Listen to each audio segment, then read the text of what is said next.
আপনারা দেখছেন TVN 24 news network. সবশেষ আপডেটে স্বাগত জানাচ্ছি আমি মৌসুম ইসলাম। ইরানের আকাশে আমেরিকার একটি F-15E যুদ্ধবিমান ভূপাতিত হওয়ার পর নিখোঁজ এক ক্রুকে ঘিরে এখন সময়ের বিরুদ্ধে দৌড় শুরু হয়েছে। আমেরিকান বাহিনী ও ইরানি নিরাপত্তা বাহিনী দুই পক্ষই তাকে খুঁজে বের করার চেষ্টা চালাচ্ছে, যা পরিস্থিতিকে আরও উত্তেজনাপূর্ণ করে তুলেছে। আমেরিকান ও ইসরায়েলি সূত্র বলছে, ভূপাতিত F-15E যুদ্ধবিমানটিতে দুইজন ক্রু ছিলেন। তাদের মধ্যে একজনকে উদ্ধার করা হয়েছে, তবে অন্যজন এখনও নিখোঁজ। তাকে উদ্ধারের জন্য দক্ষিণ ইরানের খুজেস্তান প্রদেশে বড় ধরনের সার্চ ও রেস্কিউ অভিযান চলছে, যেখানে বিশেষ বাহিনী, হেলিকপ্টার, রিফুয়েলিং বিমান এবং আকাশ থেকে নজরদারি ব্যবস্থা ব্যবহার করা হচ্ছে।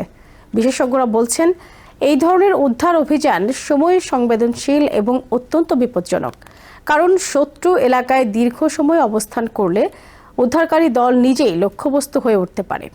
উদ্ধার অভিযানে অংশ নেওয়া সেনারা সাধারণত উচ্চ প্রশিক্ষিত স্পেশাল অপারেশনস ইউনিটের সদস্য, যারা যুদ্ধক্ষেত্রে চিকিৎসা ও টিকে থাকার কৌশলেও দক্ষ। নিখোঁজ ক্রু সদস্য নিজেও বিশেষ প্রশিক্ষণপ্রাপ্ত। সামরিক বিশ্লেষকদের মতে, তার প্রথম লক্ষ্য হবে ধরা না পড়ে বেঁচে থাকা, যত দ্রুত সম্ভব দুর্ঘটনাস্থল থেকে সরে গিয়ে নিজেকে আড়াল করা। তারা সাধারণত খাবার ও পানির সীমিত সরঞ্জাম নিয়ে দীর্ঘ সময় টিকে থাকার প্রশিক্ষণ পায়। অন্যদিকে ইরানের নিরাপত্তা বাহিনীও একই ব্যক্তিকে খুঁজছে বলে রাষ্ট্রীয় গণমাধ্যম জানিয়েছে। তাকে জীবিত আটক করতে পারলে পুরস্কার দেওয়ার ঘোষণাও এসেছে। ফলে এটি শুধু সামরিক অভিযান নয়, বরং গোয়েন্দা ও মনস্তাত্ত্বিক প্রতিযোগিতাও পরিণত হয়েছে। এই ঘটনার মধ্যেই ইরান দাবি করেছে, তারা আরও একটি আমেরিকান যুদ্ধবিমান লক্ষ্যবস্তু করেছে। পারস্য উপসাগরের কাছে স্ট্রেইট অব হরমুজ অঞ্চলে একটি A-10 ওয়ার্থক যুদ্ধবিমান গুলিবিদ্ধ হয় বলে জানা গেছে। যদিও আমেরিকান সূত্র বলছে, ওই বিমানের পাইলট নিরাপদে ইজেক্ট করে উদ্ধার হয়েছেন। কিছু প্রতিবেদনে ইঙ্গিত দেওয়া হয়েছে, এই A-10 বিমানটি F-15E এর ক্রুদের উদ্ধার অভিযানে অংশ নিয়েছিল এবং সেই সময় হামলার মুখে পড়ে।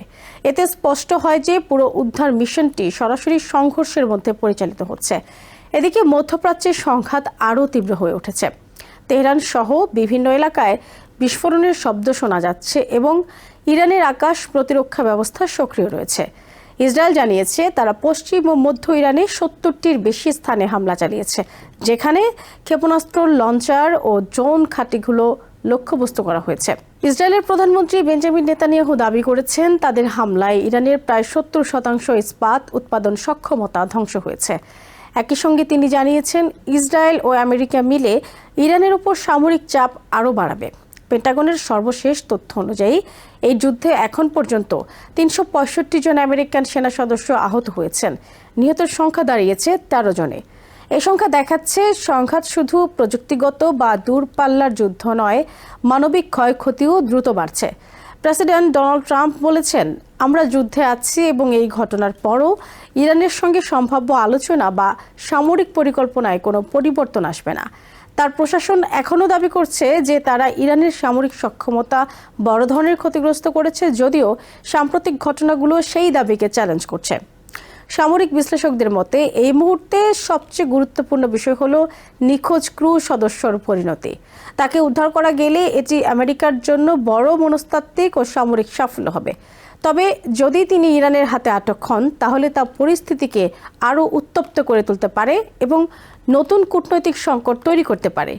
এই ঘটনাগুলো দেখাচ্ছে যে যুদ্ধ এখনও একতরফা নয়, বরং এটি একটি জটিল ও বহুস্তরীয় সংঘাতে পরিণত হয়েছে, যেখানে আকাশ, স্থল এবং মনস্তাত্ত্বিক সব ক্ষেত্রেই লড়াই চলছে। নিখোঁজ এক ক্রুকে ঘিরে এখন পুরো সংঘাতের দিক পরিবর্তনের সম্ভাবনাও তৈরি হয়েছে। নিউ ইয়র্ক থেকে সম্প্রচারিত টিভিএন 24 টেলিভিশন বিশ্বজুড়ে বাঙালির কণ্ঠস্বর।